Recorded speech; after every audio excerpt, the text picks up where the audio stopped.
सब देखने और सुनने वालों की खिदमत में मोहब्बत भरा सलाम। नाज़रीन, चलेंगे जर्मनी। इरफान अहमद खान साहब हमारे साथ हैं और जर्मनी में हालात काफ़ी टाइट होते जा रहे हैं। जो लोग काम शाम कर रहे हैं उनके लिए मुश्किलात खड़ी होती जा रही हैं। खान साहब, क्या हालात हैं इस वक्त काम के जर्मनी में?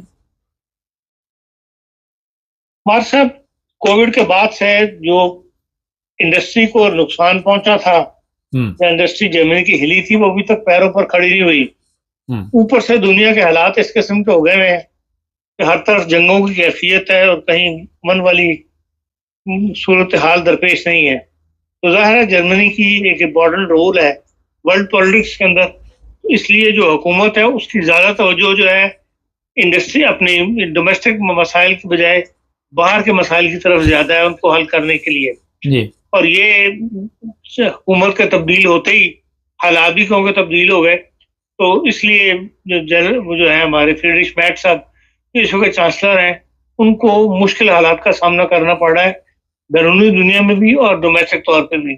और अब उनको ऊपर जो डोमेस्टिक प्रेशर है वो बढ़ रहा है और लोग उनको एक अनपॉपुलर चांसलर के तौर पर देख रहे हैं। वो कौम जिसने 16-17 साल एंजेला मैर्केल की हुकूमत को देखा हुआ है, अब उसको जिन किस्म के हालात का सामना करना पड़ रहा है, वो अब उसमें फ्रीडरिश मैर्ज का कसूर तो नहीं है, लेकिन बहरहाल जर्मन हुकूमतों का कसूर जरूर है कि उन्होंने उन मामलों की तरफ तवज्जो नहीं दी। सबसे बड़ा धक्का जो लग रहा है वो ऑटो इंडस्ट्री को लग रहा है। आपको पता है कि बड़ी तेजी के साथ पिछले 3-4 साल के अंदर जो बैटरी की कारें हैं उनकी मार्केट बढ़ी है और पूरी दुनिया के अंदर इसमें चाइना ने बहुत कमाया और चाइना ने बहुत ज्यादा अच्छी बैटरियां और बड़ी जल्दी मार्केट के अंदर बेचती हैं। जर्मनी इसमें पीछे रह गया, इसलिए जो जर्मन मार्केट है कारों की, बहुत बड़ी मार्केट, जर्मनी की अपनी डोमेस्टिक मार्केट है, वो भी उसके हाथ से जा रही है। और जो बैरूनी दुनिया के अंदर वो बेचते हैं वो भी उसको भी धचका लगा है। अब बात ये सामने आई है कि जून तक 51,500 जो लोग हैं ऑटो इंडस्ट्री ने वो मुलाजमत से फारिग किए हैं।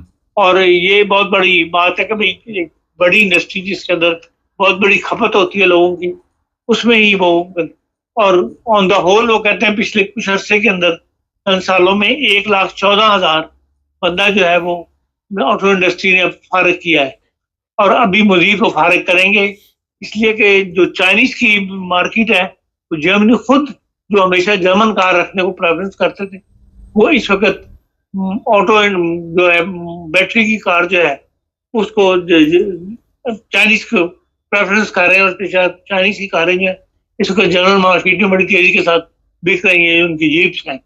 तो ये एक सूरत हाल दरपेश है। ये खाली यही नहीं है बल्कि जो डाटा वो निकाल रहे हैं, जो लोग आजकल फ्रीडरिश मैर्ज के पीछे पड़े हुए हैं, वो बताते हैं कि भाई 41.5 मिलियन लोग जो है वो 41.5% लोग जो है वो जर्मनी के अंदर फुल जॉब से कम जॉब पर आ गए हैं या जॉब से फारिग कर दिया गया है।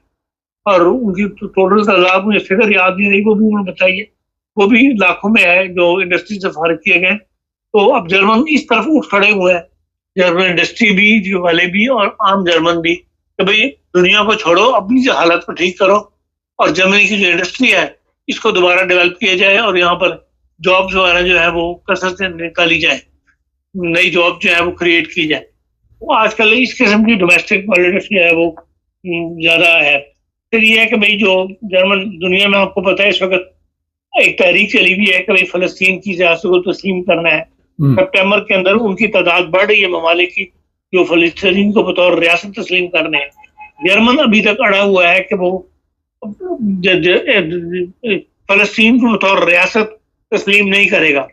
ये स्टेप तो जर्मनी ने लिया है कि भाई हम आइंदा से ऐसा असला नहीं देंगे जो गजा के अंदर इस्तेमाल हो या इसराइल जो है वो फलस्तीन को पर बमबारी के अंदर इस्तेमाल करे।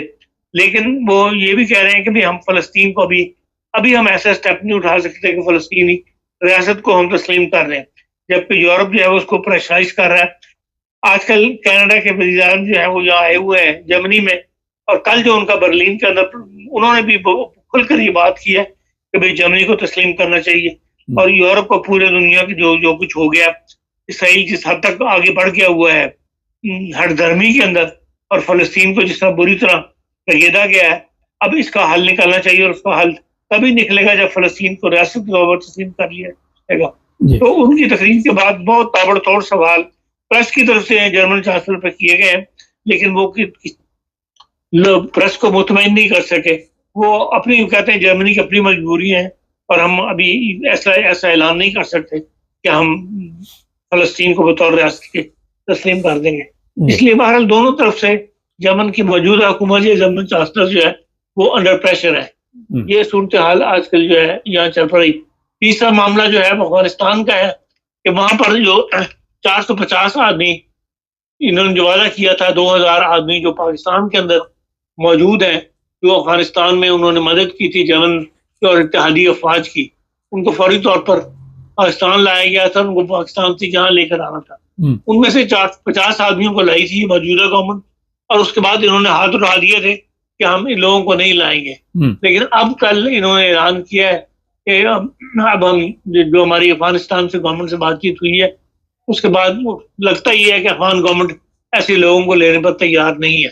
तो अब वो कह रहे हैं कि हम बतदरीज इन लोगों को जर्मनी लाने की कोशिश करेंगे जो पाकिस्तान के अंदर मौजूद है। इस लिहाज से ये कि भाई एक अफगानिस्तान का जो काफी बंदा 2000 बंदा इकट्ठा हुआ है पाकिस्तान में, और पाकिस्तान पर बोझ है, वो भी अब ये है कि भाई जर्मनी मुंतकिल हो जाएगा। बस इस किस्म की छोटी मोटी खबरें जो है इस वक्त जिससे हुकूमत प्रेशर में आई हुई है इस वक्त मौजूद है। जी हाँ साहब, चंद एक सवालात भी हैं। ये जो इलेक्ट्रिक गाड़ियाँ, उन्होंने तो यहाँ इंग्लैंड में भी खलबली मचाई हुई है, गाड़ियों की प्राइस गिर गई है, और यहाँ जर्मनी में भी हर जगह पे चार्जिंग का सिस्टम लगा हुआ है, या अभी इसमें मजीद इजाफे की जरूरत है? काफी लग गया है और मजीद लगता चला जाएगा। जगह जगह लग रहे हैं। अब तो आपको ज्यादा ढूंढनी नहीं पड़ती, जहाँ मौजूद हो वहाँ करीब कोई ना कोई मीटर में मिल जाती है उसकी बैटरी चार्जिंग की। अच्छा, दूसरा ये मुसलसल बढ़ रहे हैं, लग रहे हैं अभी जी। अच्छा, दूसरा ये है कि इतनी बड़ी हजारों की तादाद में लोग जो काम से फारिग किए जा रहे हैं, तो ये कहाँ जाएंगे, कहाँ से काम ढूंढेंगे? जाहिर है अब जैसे जैसे दुनिया तरक्की कर रही है, जदीद सिस्टम आ रहा है, तो वो गाड़ियाँ बननी बंद आहिस्ता आहिस्ता हो रही हैं, दूसरी गाड़ियाँ आ रही हैं, तो उसमें तो काम भी बहुत कम निकलता है। तो क्या करेंगे ये? देखें, साल 2 साल तो गवर्नमेंट जो है उनको बर्दाश्त करेगी। जो उनको अनएम्प्लॉयमेंट जो होता है बेनिफिट वो मिलता है, लेकिन ये है कि भाई ये कौम बाहर खड़ी होती है, जो भी मसला पैदा हो उसका हल निकाल लेते हैं। इसलिए जो सस्ती इनसे होगी जो होगी, लेकिन बाहर लगे हुए हैं इस तरफ भी, क्योंकि मेन इनकम तो जर्मनी की एक्सपोर्ट की जो है वो इंडस्ट्री से ही है ना। अगर और उसमें कारें भी शामिल हैं, और कारों की बहुत बड़ी एक्सपोर्ट है जर्मनी की, वो तो जर्मनी अफोर्ड नहीं कर सकता। इसलिए यकीन इसका हल निकालेंगे, और अब जो कमी रहेगी जो उसको दूर करके तो अपनी एक्सपोर्ट को बढ़ाएंगे। दोबारा ऐसी बैटरी या ऐसी कारों के अंदर सिस्टम लाएंगे बैटरियों का कि वो दोबारा पॉपुलर हो जाए और दुनिया को उसकी डिमांड बढ़ जाए। अच्छा, एक वैसे तो कई दफ़ा हम इस पर बात कर चुके हैं, मगर ये चाकू के ज़रिए लोगों को कत्ल करना, पिछले दिनों एक पुलिस वाले को गोली लग गई, और पार्लियामेंट में भी ये बातें उठती हैं, इसमें इजाफा होता जा रहा है जर्मनी में खासा। पूरी दुनिया में भी देखा है इसको, हर दुनिया में जराइम के अंदर इजाफा हो रहा है। इस किस्म के जराइम पहले नहीं होते थे, अब जर्मनी में इनकी तादाद बढ़ रही है।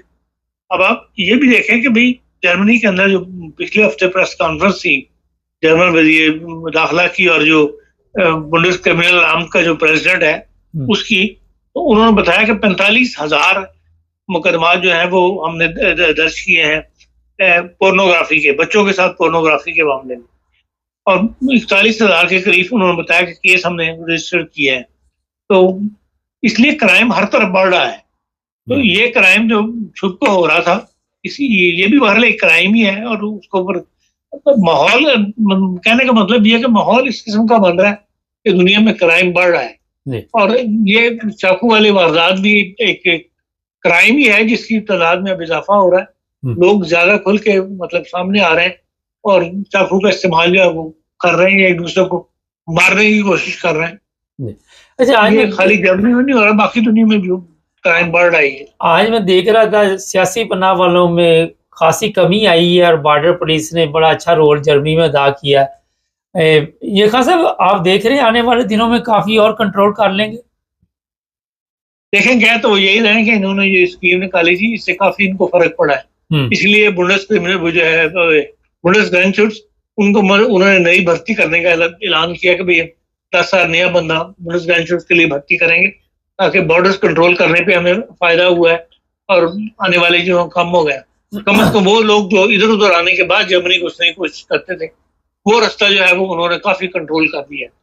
इससे लाजमन फिर अदालतों ने भी साथ दिया है कि भाई जिसने जहां पर पहले से टच किया है यूरोप को, वहीं पर असाइलम जो है वो लेगा।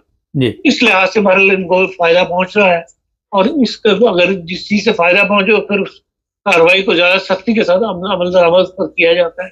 इसलिए आप देख रहे हैं कि अब सालिम की तादाद में बतदरीज जो है वो गिर रही है। जी, बहुत शुक्रिया खान साहब।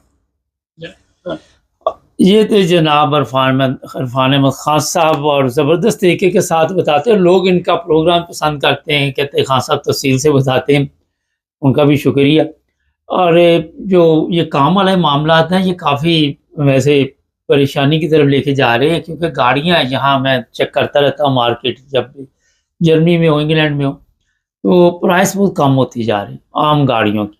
चाइना की अभी गाड़ियाँ जिस तरह खान साहब ने बताया, आने वाले दिनों में और भी बड़ी तादाद में यूरोप में आने वाली हैं, और हो सकता है दूसरी मार्केटें जो हैं वो फिर दोबारा ना उठ सकें, और जो भी जदीद चीज़ आती है। अच्छा, हमारे एक दोस्त हैं हम्बर्ग के पास, किचन वगैरह बनाते हैं, उनकी फैक्ट्री है। तो 2-3 साल पहले कोरोना में, शायद 4 साल पहले, एक इंटरव्यू उनके साथ किया मैंने। तो मैं कई दफ़ा ये बात बता चुका हूँ, मकसद ये होता है कि शायद किसी को समझ आ जाए।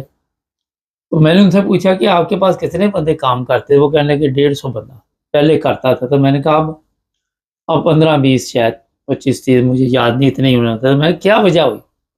कहने लगे कि हम दुनिया के साथ नहीं चल सके, दुनिया आगे निकल गई, ऑनलाइन सिस्टम चल गए, हम वही सिस्टम में चलते रहे पुराने में, इसकी वजह से कारोबार में फ़र्क पड़ा। जर्मनी को भी इस वक्त चाइना के साथ जिस तरह आप प्राइस अपनी को भी उस हिसाब से लाना पड़ेगा, और हर चीज़ जो है वो कुछ ना कुछ उसमें तब्दीली करनी पड़ेगी, हालात के मुताबिक फ़ैसले करने पड़ते हैं। चैनल को सब्सक्राइब करें, जुड़े रहे हमारे साथ, ताकि और